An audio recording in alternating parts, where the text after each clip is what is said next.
রমজানেও Saudi আরবে অভিযান অব্যাহত রয়েছে। গেল এক সপ্তাহে দেশটিতে আইন লঙ্ঘনের অভিযোগে 17,389 জন প্রবাসীকে গ্রেপ্তার করা হয়।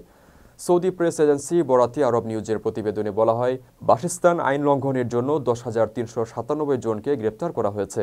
আর অবৈধ সীমান্ত অতিক্রমের চেষ্টার জন্য 4,128 জনকে এবং শ্রম সম্পর্কিত বিষয়ের জন্য আরও 2,864 জনকে আটক করা হয়েছে।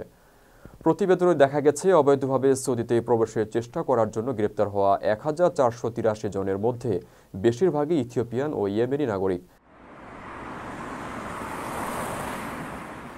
এছাড়া প্রতিবেশী দেশে প্রবেশের চেষ্টা করার সময় আরও 104 জনকে ধরা হয়েছে।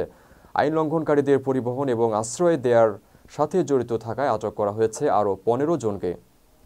স্বরাষ্ট্র মন্ত্রণালয় জানিয়েছে, সৌদিতে অবৈধ প্রবেশে সহায়তাকারী যেই হোক না কেন তাকে শাস্তি দেওয়া হবে।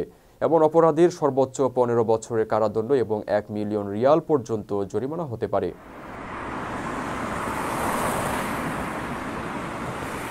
মন্ত্রণালয় অপরাধীদের ধরতে স্থানীয় বাসিন্দাদের সহায়তা চেয়ে বলেছে, সন্দেহজনক যে কোনো আইন লঙ্ঘনের খবর মক্কা ও রিয়াদ অঞ্চলে টোল ফ্রি নম্বর 911 এবং দেশটির অন্যান্য অঞ্চলে 999 বা 996 নম্বরে জানানো যাবে।